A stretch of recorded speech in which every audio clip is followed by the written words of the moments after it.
Hi, so my name is Samantha Schafer. I am the Archivist 2 here at the Cowboy Museum, which means that I handle all sorts of paper-based objects in our collection, so photographs, periodicals, books, any sort of documentation like that. Also, I refer to myself as a vintage fashion enthusiast. I may not be the best at it, but I do have a lot of fun doing it. So growing up, my mom always played old movies. We listened to a lot of like Glenn Miller and Big Band and Swing, and I just saw those women on the screen and I was like, this is what I want to be. You know, they're so glamorous, they're so cool.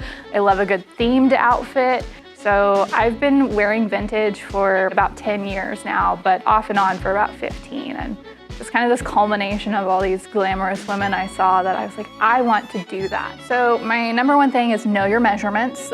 Take your measurements, know them, and give yourself a little bit of leeway when ordering things online, because just because something says it's a 30-inch waist doesn't mean that the seller took the most accurate measurements. That helps a lot when sourcing vintage because most things are not sold by clothing size, they're sold by measurements. My other kind of advice is reach out to people. When I started doing vintage regularly, I didn't know anyone and none of my friend group did it, but I met a lot of people via social media that I'm actually really good friends in person with now, which is a great feeling. And there are a lot of resources out there on social media. So there's a Facebook group, Vintage Updos for Modern Girls, and I think vintage makeup is the same way, and also clothing. I met a lot of people through the Vintage Fashion Challenge on Instagram, which is every May. Reaching out to those people who do similar things is really encouraging because for the most part, they're gonna be like, yes, let me help you, let me kind of like pass on my knowledge, and then full circle later, here I am passing on my knowledge to viewers. So reach out to people, use social media as a tool. It can be a great thing if you reach out that way. So I am one of the co-curators for Western Wears, and as I said earlier, I love a themed outfit. Like if you're like, I want you to wear an outfit that is specifically Roy Rogers, I'm like, I got you, I can do this. So what I've done is recreated my version of 5 different vintage outfits that have a little bit of Western flavor, but they're not full rhinestone nudie suits. So most of my wardrobe is secondhand. I would estimate about 75 to 85% of it is secondhand at this point. I'm a huge thrifter. I love me a good Goodwill. So I've used that and talked a little bit about what to look for when you're shopping that isn't true vintage but can still be styled that way. And then of course we will also recreate this hair and makeup in a tutorial as well. All right, so we are going full pinup today, which is a little different than traditional, authentic makeup, though I will do some asides on how to get that. So when I start, I like a really matte foundation to start with. I think of it as like an artist prepping their canvas. I've seen tutorials where they tell you, do your eye makeup first in case it smudges and gets all over your face, but I can't do that. So we're gonna prep with foundation first. So I use a stick foundation from Juvia's Place in pretty much the pastiest shade ever. And it's great because I can just draw it on and then blend it out. So I love looking like weird sunshine thing. And then you can use a blender egg for this, but only if you're good about cleaning your makeup brushes, and I'm not always good about that. So I just use a disposable wedge and blend it all the way out to your jawline, to your hairline. We don't want any awkward lines. And then up underneath my curlers to the hairline.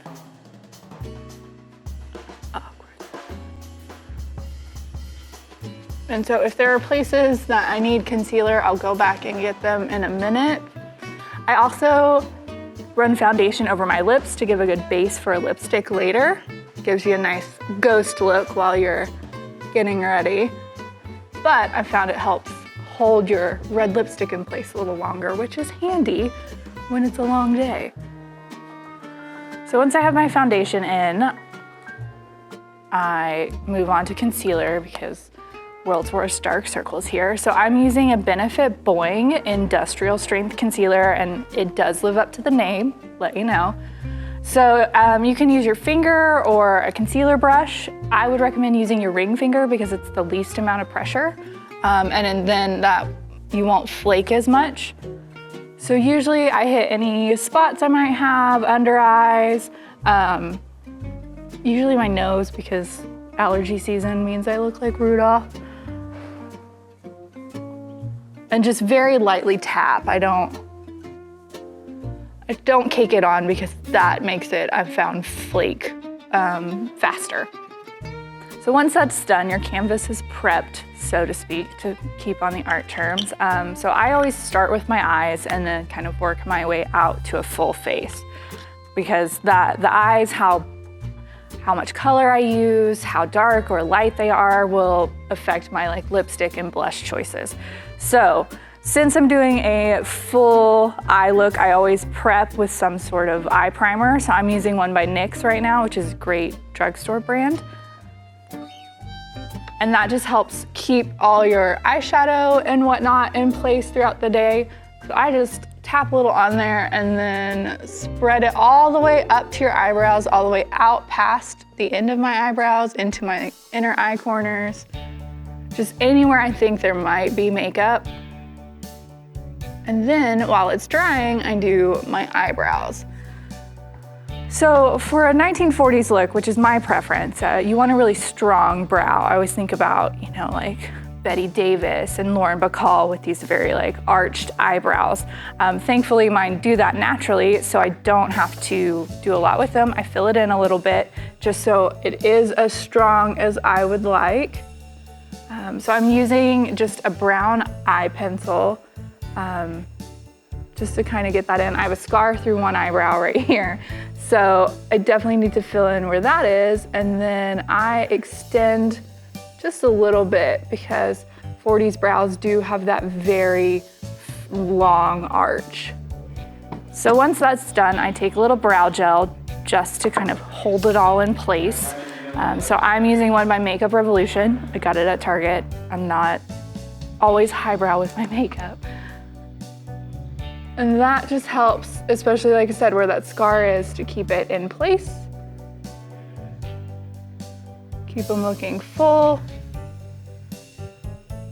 Eyebrows are one of the easiest ways to fake a specific period look. So if you're going for an earlier look, like 20s or 30s, you can learn how to cover your brows and draw really thin pencil brows on top. And it sells the look faster than anything else really will, I think. So once my eyebrows are in place, just dry them a little bit. I'm gonna move on to my eye makeup. So if I was doing a truly authentic 1940s look, I wouldn't do eye makeup at all. I'd just put some mascara on and move on to blush and lipstick. But for a more pinup, kind of more modern take on it, it is a lot more eye makeup. So I'm starting with an eyeshadow palette from Ciate London. So for pinup, I tend to go towards pinks and browns, more neutral colors, though if I'm going for a really campy effect, I'll put like a turquoise blue or a bright violet purple. But since I know I'm gonna do red lipstick, I want my eyes to be slightly more neutral today. So I always start with a base shade that's just a hair lighter than my skin tone. And you're going to use, pull out the magic Poodle of eye makeup brushes today. So you want to use something that is a little bit wider to start this off. Let's see if I can find a better one. Here we go. Something a little bit bigger. And then I'm going to start with just this very pale shade because, as previously stated, very pale. And then you're going to cover your entire lid, and I tend to go partly up to my eyebrows just to kind of give myself a base coat. So nice, just a little bit of shimmer to start out with. So after that, I go with kind of a minky mid-tone brown in my crease and at the corners to give a little bit of definition. And for that, you're going to want to use an angled brush, if I can find one in here.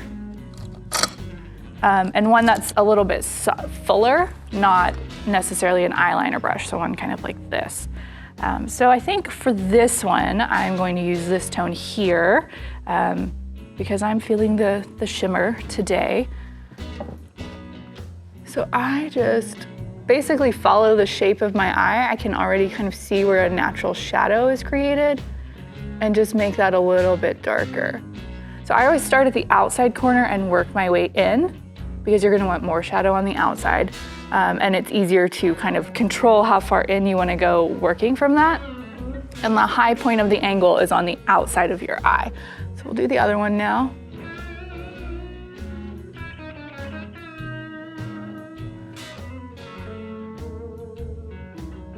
And I always kind of take a moment and I'm like, look at it from different angles, make sure they look not exactly the same, because that will never happen. I'm not that good, but at least similar enough in darkness and in shape, how far in they go. So once that is done, I'm gonna put just a little bit of color on the outside corners just to kind of make it pop, have a little fun. The great thing about doing these pinup kind of vintage looks is you can be as campy as you want. If you want to go like full 60s turquoise blue eyeshadow, go for it. Like, you're already going to be over the top. What's one more thing? So for this one, I'm doing this great gold glitter in the center, and I'm using more of a puff brush, and I am just gonna get a little bit in the corners and blend it out to give myself some color. This is great if you, like I said, if you want to do, you know, purple, pink, turquoise blue. We have the Urban Decay Wild West eyeshadow palette in the exhibition, and there's a great shade of turquoise blue in that I've done this with that is a really good pop of color. So for any sort of winged eyeliner, we're gonna do winged eyeliner secrets today.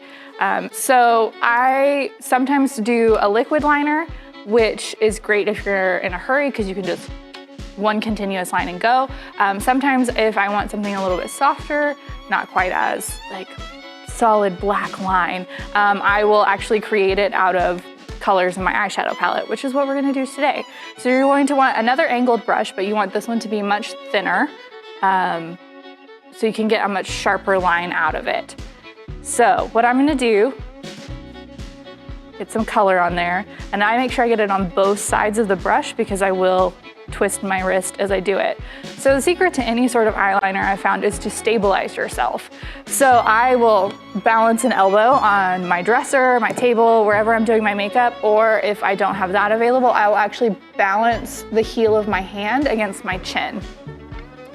So to do eyeliner, I always start just a little bit in from the inner corners. My eyes water badly, and if I go inner corner, I will stab myself and make myself cry, and we don't have time for that today.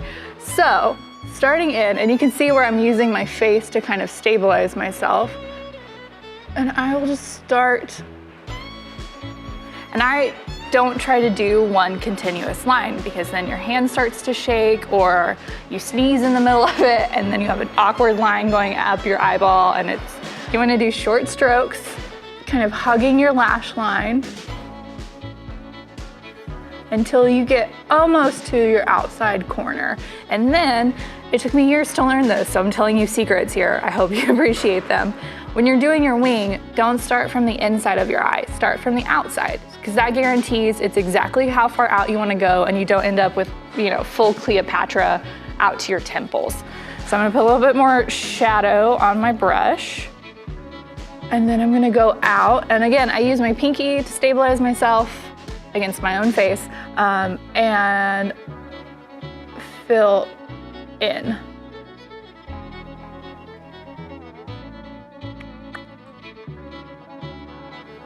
So now that I've got my line where I want it, I kind of, you know, take a step back. Is that as far out as I want it? So then once that is done, I'll start at the corner a little bit below it from my bottom lash line and fill that in, just to get a good wing going. Now the downside of doing it with eyeshadow instead of a liner is that you will get a little bit of brush off, which is why I usually keep some sort of makeup wipe or something to help clean that up afterwards. So the great thing about winged eyeliner is you can go just very subtle, very simple, but if you're not feeling it, you can just keep layering it, keep stacking it until you've reached whatever level of cat eye you would like. I kind of fall in the mid-range. I'm not full Amy Winehouse out to my temples, like I said, but I do like a pretty solid cat eye. So in that case, I'm gonna add just a little bit more in the corners.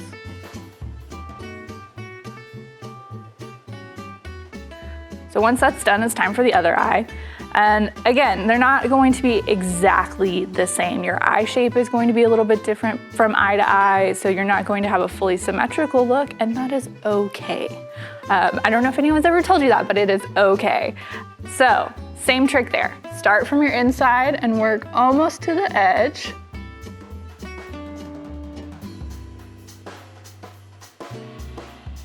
Using short strokes.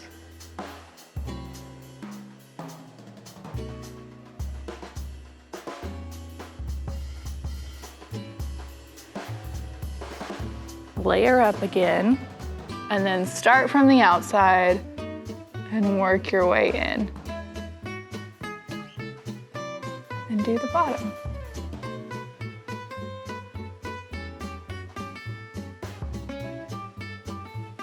And you can use that same trick with liquid, with gel, even with a pencil, however you prefer to do your eyeliner.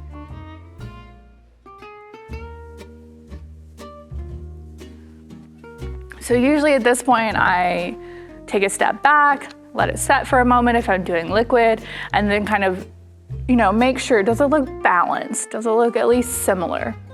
Is one side thicker than the other? In this case, yes. So I'm gonna just tap a little more on here, thicken that line.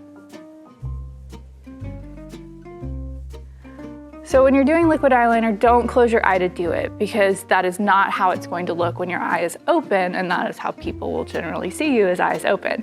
So I always, I might close to actually put it on, but I try to at least keep my eyes semi-open just so it's a more accurate representation. And then I'm like, oh, my line's in place. And then you open your eye and no, it's not in place. So that's another trick. So once that's done, everything's dried, it's time for mascara. So I'm using Mary Kay, which I've been using, I think, for years since I started stealing makeup from my mom in middle school, like long-held tradition states. I don't put mascara on my bottom lashes because, as previously stated, allergy season is upon us. My eyes will just water and I'll cry it off. So I always, again, start at the outside because that's where you want the most, and then work your way in.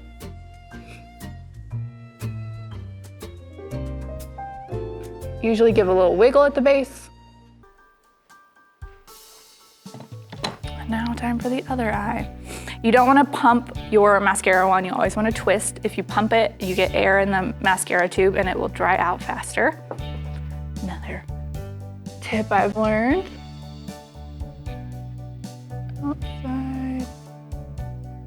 Work our way in. Making a good old shocked face so our eyes open all the way.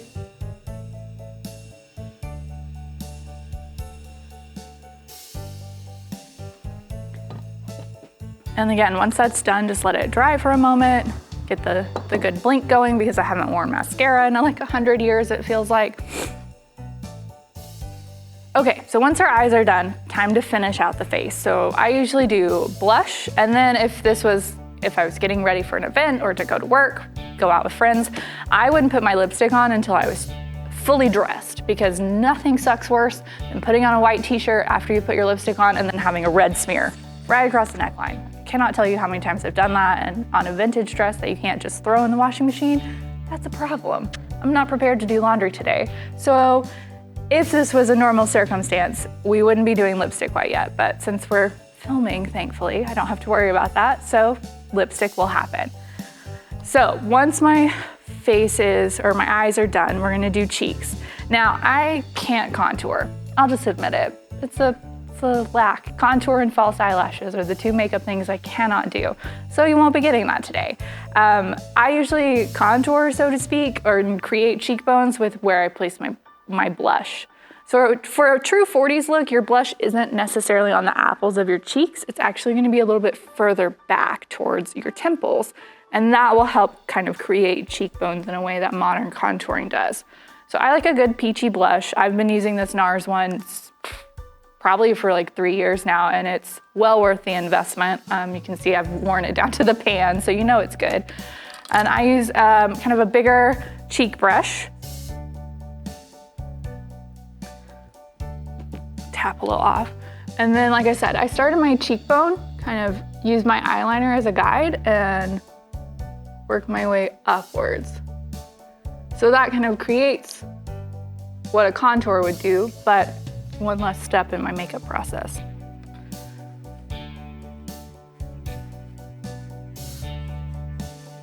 So big sweeping motions. We don't want, it's almost like 80s blush. Like I have distinct memories of my mom doing this when I was little, but not quite as harsh. And then once that's done, I will put powder over everything to keep it in place. One of my favorite vintage reproduction makeup companies is Besame, and I'm using their pressed powder for this. So I'll get a bigger brush and then just kind of finish out my whole face to set it in place. You can also use Coty, which is actually historically accurate because they've been producing face powder since the 1900s, which is your fun fact. So now, all you have left to do is your lipstick. And if for a true kind of pinup vintage look, you want a really bold lip color. So I tend to go towards a red, obviously, but you can also do a really strong pink or a nice coral. One of my favorite colors to wear has actually been in production since the early 50s. It's Revlon's Fire and Ice, so it's a nice pinky red, which is really fun to wear. And like I said, another good option is Besame. They do reproduction colors, so I like Red Velvet, which is a little bit more of a brick-toned red. Obviously, I like it because I've nearly worn it out. Or I also use Victory Red, which is a much brighter, kind of cool blue-based red. And then in this era of pandemic and masks, you can also do kind of a lip stain, which doesn't rub off as fast. So NYX is good. I just got this one from D Rose Beauty. Daphne Barrel makes it, so it's perfect red, and it's really good. Or even a lip crayon like this one from Maybelline. It's good. So since I'm not wearing a mask right now, I'll go a more traditional lip color, and I think today I'm gonna do classic Red Velvet. This is actually the color they used in Agent Carter, which is how I found out about it and became obsessed with it, and here we are years later, still wearing it. So I don't line my lips because I find I do it afterwards, so I'm just gonna start that. And then up into the bow of my lips.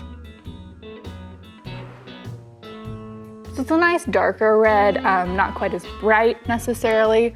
And then if I feel like it's gonna bleed a little bit, I will use a lip brush, which looks like this. It's also from Besame. And kind of just get a little color and clean up that line, basically.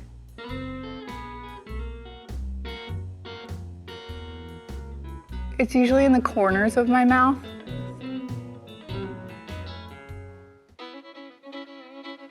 And then at the top of the Cupid's bow.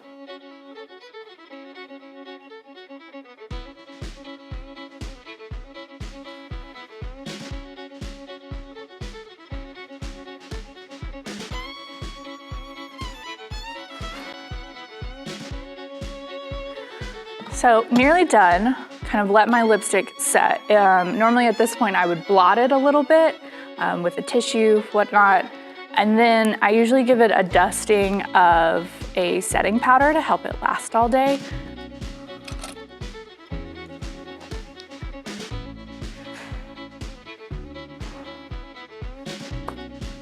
And that's it. Your makeup is good to go. And then at this point, we will move on to hair next. So now that our makeup is done and you're looking all pinup perfection, it is time to move on to the hair. And this is the one I think that intimidates people a lot. It did me for a long time, and it has taken me years to get to this level of, oh, okay, I can do this. So don't be afraid to start. I'm gonna walk you through kind of a good intro hairdo. So we are going to do a poodle hairdo today. So think Betty Grable, Lucille Ball. So you have all these curls on top of your head, which is a great beginner hairdo because you don't have to learn how to master that wave brush out. You can fake it with a ponytail and like a hairpiece if you want, or pinning your curls in place. But I'm gonna take you from a wet set into the poodle. So you'll notice I have a scarf on my hair right now. I set my hair last night in sponge rollers. I've just embraced my golden girl status. I'm a Dorothy, I'm your grandma, actually. So if I can get this untied here, there we go. A good thing to invest in if you're doing vintage hair, makeup, clothing is scarves because they're multi-purpose. So you can accessorize, but they're also great for sleeping in when you do curlers because it keeps your hair from getting frizzy if you move in your sleep. So for this, I just did a very basic set. It is all curled down, so to speak. If you want to do more advanced sets, I really recommend this book. It's a reproduction of a vintage hairstyling book from the 40s. So if you want to get the very specific waves in certain directions, this is your guide. I'm not very good at that, I'll admit it. So I just do a very basic set. So it's curlers all the way around. I'm gonna twist so you can see the back, all the way down. So I rolled them pretty tight since we're doing a poodle, but if I was doing a normal wave set, I would actually kind of roll them a little bit lower to give a more relaxed look. So first things first, take all your curlers out. And this is always a fun thing. I usually kind of use my other hand to guide the curl so it keeps its shape and doesn't frizz as badly. And then I start at the nape of my neck and just unroll everything.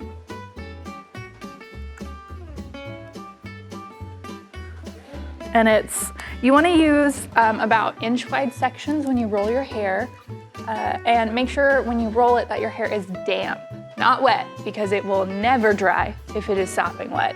I actually, when I did this last night, I ended up blow drying my hair partially, so it would be more on the dry end than the wet, and then rolling it. And you wanna make sure that your hair is fully dry before you unroll, because otherwise that curl is just gonna fall out and all of your work will be for nothing. Okay, once your curls are all undone, like I said, great Shirley Temple look. So I didn't mention this earlier, but I use Suavecita setting spray to get my hair done and just kind of a once over mist once the curlers are all in. So now that my curlers are out, I kind of finger comb it a little bit to break them up before I start trying to brush.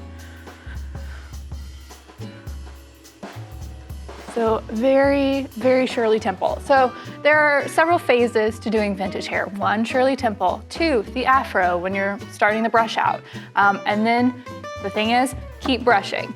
I know it'll freak you out. It freaked me out the first time I did it. I was like, oh no, I messed up. You didn't, you're good. Just keep going. So you're gonna wanna use a boar bristle brush for doing vintage hair rather than the kind of wire ones that modern brushes have. It spreads out the oils in your hair a little better, it'll keep your hair looking healthier, and it's period accurate for what you're trying to recreate here.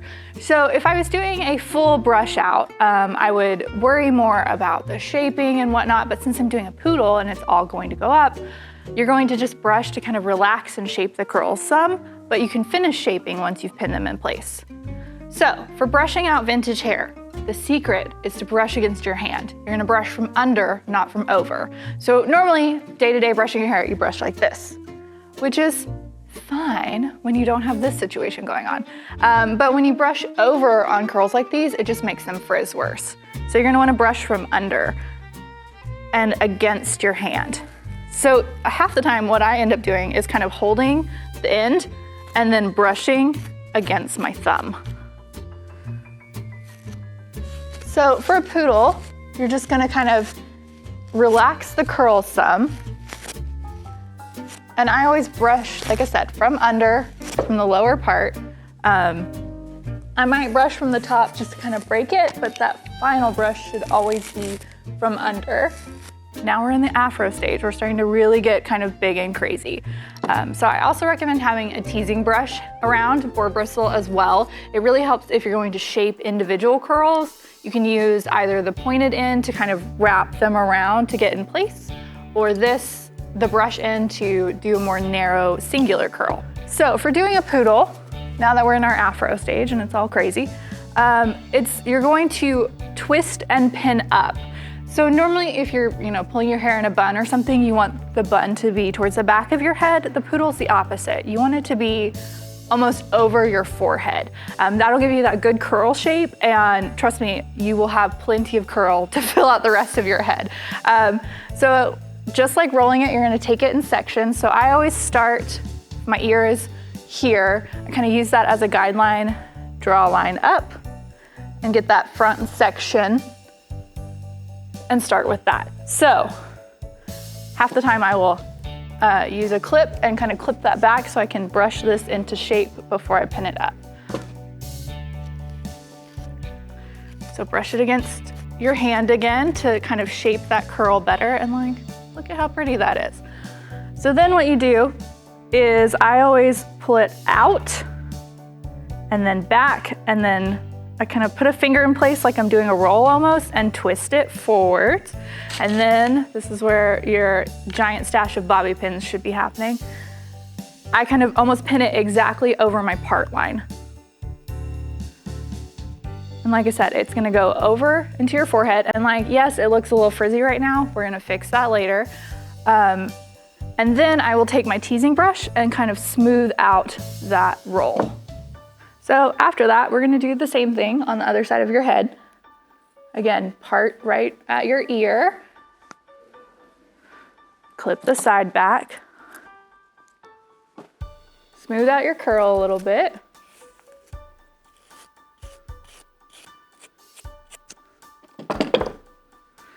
Hold out, twist up, pin in place. So you can actually stop pinning up here and just brush out the rest of your curls, and that would be a half poodle, which is always a fun hairdo to do, especially if you just want it out of your face, but your waves are doing good. But we're going full poodle, full Lucille Ball, full I Love Lucy here. So take those clips out, and of course I'm gonna get tangled in my own hair.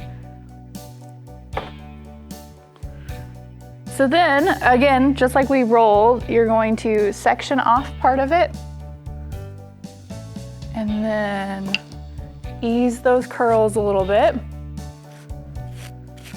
against your hand. Just keep brushing, and then brush some more.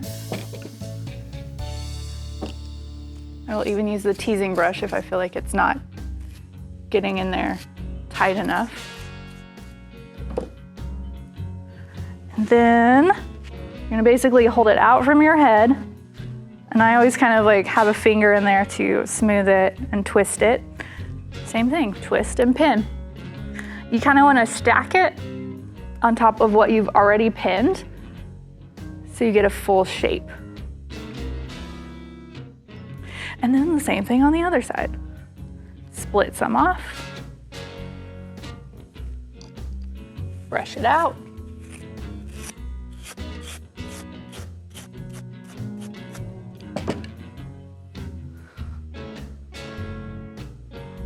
And then hold it out and twist it up. I feel like there's a song somewhere in there. Somebody a little more clever than me should work on that. And pin in place. So you always want to pin your bobby pins with the bumpy side down. That helps keep the grip against your scalp. So we're looking pretty full, but hey, look, there's more. So the back of your head, what you want to do at this point, you're not going to do the whole section at once. Like it's too hard, you can't see it, to kind of get that in place. So what I do is just take the top layer, top little bit, kind of section it off, and then I'm just going to brush it out again.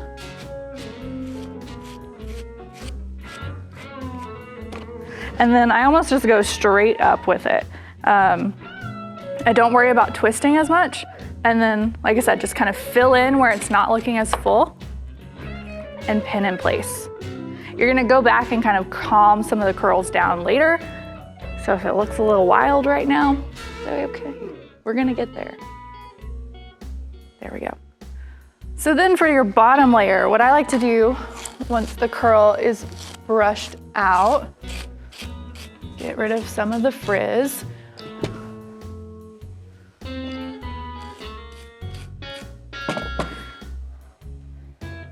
So again, you're just gonna go straight up. And usually before I pin it in place, I take my teasing brush and just kind of help smooth it out. So instead you don't have any awkward kind of gaps in your pinning.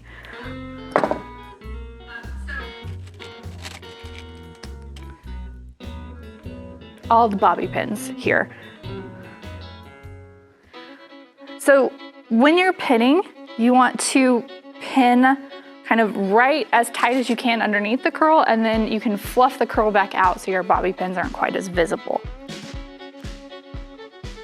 And you're just basically gonna pin in a U around the back of your scalp. That helps keeps it stable, so you don't have to worry about, movement and wind getting to you. Okay, so now that your hair is all up, it's time to kind of finish it off.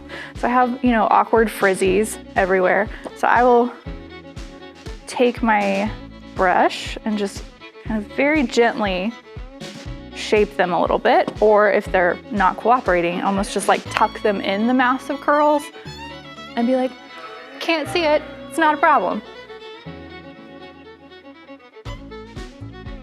So if your hair is super frizzy, what you can do is actually put a little lotion on your hands, or if you want to be more precise about it, pomade, hair products.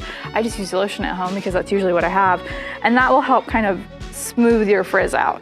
So usually what I do at this point is I just go through and kind of run my fingers through it, tucking curls into place. I like mine to be a little bit wilder and not quite as formally shaped curls.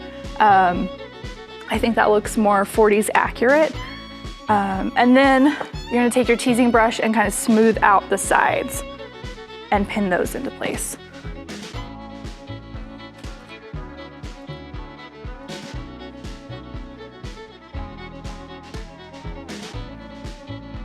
The great thing about this hairdo is it's very easy to hide bobby pins, so nobody knows how many you really have in your hair.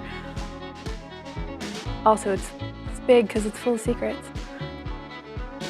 So at this point, if I was doing this at home, I would take my hand mirror and kind of twist and use it, like double mirror it to make sure that there are no awkward bumps, no bald patches, nothing, like no super visible bobby pins. I think we're looking pretty good. And then what I like to do, just because I tend to be very dramatic and move my head a lot when I talk, is I usually run a bobby pin or two kind of right at the front to help hold those curls in place, just at the bottom of my hair, because they will fall down, and then you're, pet peeve, you're like trying to brush them out all day.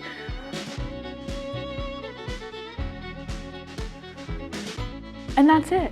You have a poodle. You have awesome 1940s hair with not a lot of effort. You don't have to learn to brush out yet, and that's it. So it's a great hairstyle for accessorizing. You can put a big hair flower in. I've done big brooches before, especially if I have a bump I can't quite get out. You can do a scarf over it, so I can actually demonstrate that real fast. You'll take a square scarf, fold it in half so it's a triangle, and then I usually, for this, I would fold it one more time so the point is in, and then take that point, put it at the back of your head, and then tie the ends up, like so, with a bow, for that kind of like cute bandana look. So that's it. That is your vintage hairstyle of the day, the poodle, Lucille Ball look, and there you go. Take it out and enjoy. We're going to talk about vintage outfits with a little bit of a Western flavor today. So I'm starting off with kind of a basic intro to vintage outfit. It can be overwhelming, especially if you're like, I don't know what decade I'm into, or I don't know what the difference is between 30s and 60s. I mean, it's a lot of research, a lot of background, but this is kind of a great intro outfit. So a novelty print will get you far in life, in my opinion. I love novelty prints. They're fun. I can really be Miss Frizzle in my head. That's the goal. So for today, I've chosen a Roy Rogers, Dale Evans themed skirt. It's most likely handmade. I picked it up from a vintage store in Austin. A friend of mine sent it to me and, you need this. And they were correct, I did need it. So it seems to be appropriate to be over here in the corner with the Roy Rogers themed outfits as I am. So a novelty print skirt, great starter outfit. You can wear it with sweaters and tights in the winter, or a t-shirt and flats or sandals in the summer, and still kind of get that vintage vibe. So for today, I've paired it with a good pair of Justin Ropers. These are actually my mom's from the 80s, so they're still kicking over here. And then a great comfortable sweater from a vintage dealer here in Oklahoma City, Orange Peel Vintage. So probably 80s as well. And then a big hair scarf and some really fun kind of Southwest Texas accessories. And it's vintage, but I think collectively I maybe spent $35 on the whole outfit. So it's a great intro outfit. Maybe a little twirl. So for my next outfit, we're going to go a little more Southwest inspired, like the patio dresses behind me, to show the influence of Hispanic and Indigenous design on Western wear. So this is another one that if you're not a traditional boots and jeans kind of person, or you're just not into super heavy rhinestones, why? But this is one that's easy to recreate. So for this outfit, what I've done is paired a traditional Mexican peasant blouse. I got this one at a Buffalo Exchange in Austin with a A-line kind of narrowed skirt in a contrasting color. I'm pretty sure this is like years ago at Goodwill. I secondhand shop for most of my clothing anymore. And I accessorized with a tooled leather belt and this really fun kind of Aztec print big gold bangle. So if you're starting out with any sort of vintage, whether or not it's Western, a great thing to invest in is accessories. So you can take a basic outfit, peasant blouse skirt, but really elevate it with very intentional accessories. So like I said, Aztec cuff, tooled leather belt, and boots, hats, all those little things will really take it into that kind of vintage sphere. So now here we are with our t-shirt and jeans basics, but with a very vintage twist on them. So here we are. I am wearing Reproduction Waves jeans that I had custom made for me. So sorry, you can't find this exact pair of jeans, but if you are going for a vintage jeans look, what you want to do is, one, make sure your waistband is like up by your rib cage. I'm not kidding. My ribs are here, my belly button's here, and here's the waistband. A high waistband at your natural waist is much more period accurate than a more modern lower waistband.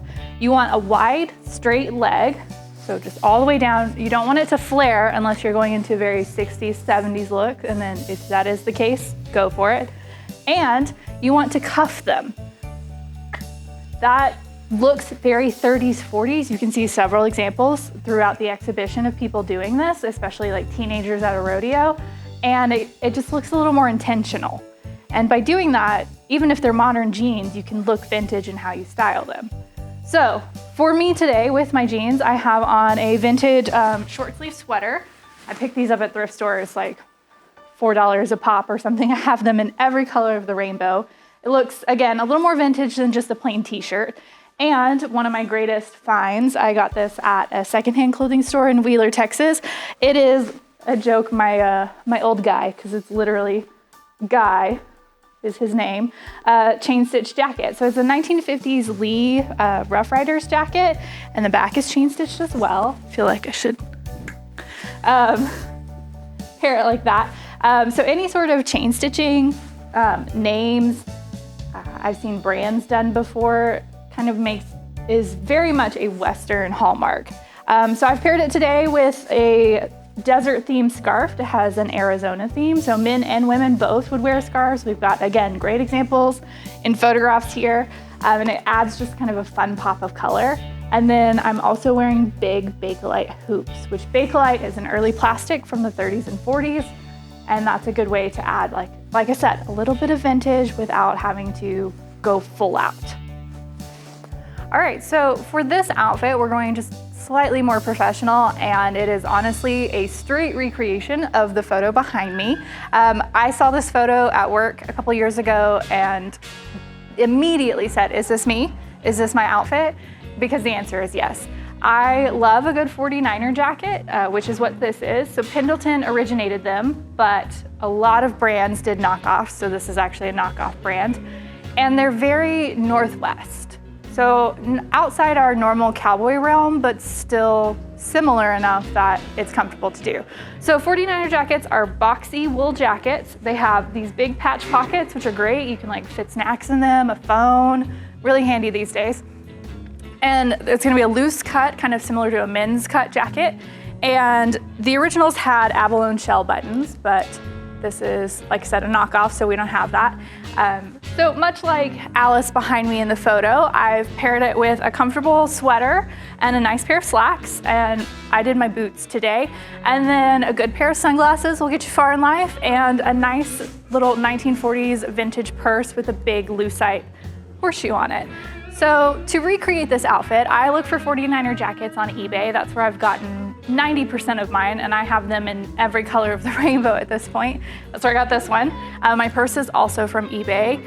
The sweater, like I said earlier, is just another crop sweater in a different color. And then again, your slacks should come up to your natural waist over your belly button. You want a very straight leg, and you could even cuff your slacks as well if you wanted, especially if you've got good shorty boots on that have a fun pattern. That's an easy way to show off your boot pattern. For our final look, we're going to go full suited look. Since we have a nudie suit on display and this great image of Rodeo Ben with clients behind me, I thought I would do almost like a work Western, but with vintage. That's a lot of keywords in there, but here we go. So for this outfit, I am actually wearing my grandpa's Wrangler blazer. It's a little too big for me, so instead I'm draping it over my shoulders so it looks like an intentional choice and not just bad tailoring. I've paired it with a drapey blouse, and I'll take it off for just a moment so you can see. So when shopping for vintage style blouses like this, you want to look for something with good shoulder yokes. So in Western wear, you'll have a pointed yoke, but even in non-Western, you still get that great shoulder yoke, and that gives you really good drape to the fabric. So this is another Pendleton. I'm a little bit of a Pendleton junkie. It's Country Sophisticates, and again, I picked these up on eBay for, $10, $15 a pop, and get them in all the colors I need. As far as the skirt goes, it's a more modern skirt, but again, it's secondhand. I look for A-line skirts. That's a very 40s shape, so slightly flared over the hip, but not the full 1950s kind of circle skirt. The reason for that is fabric rationing during World War II kind of created a necessity for narrow hemlines and narrower skirts. So that's still popular today, so it's easy to recreate even if it's not a true 1940s skirt. Now for accessories, because I am all about the accessories today, I have paired this with, let me get that back up, my favorite pair of cowboy boots. They are 1950s Acme boots. Again, eBay find. If you're going into vintage Western wear, one of the easiest ways to do that is to invest in a good pair of boots. Look for something in colors you like or with a really funky pattern, like I love the hearts on these. And then you can kind of build outfits around that. I've also paired it with a jewelry set that is, again, cowboy boots. It's a modern one. I bought it from a vintage reproduction store in Springdale, Arkansas called Della DeVille Vintage. So it's got boots on the necklace, boots on the earrings. That's very popular from the 40s and 50s as well, that kind of themed jewelry, these big dangly necklaces. And so that's one of my favorite things to do to add just a little pop.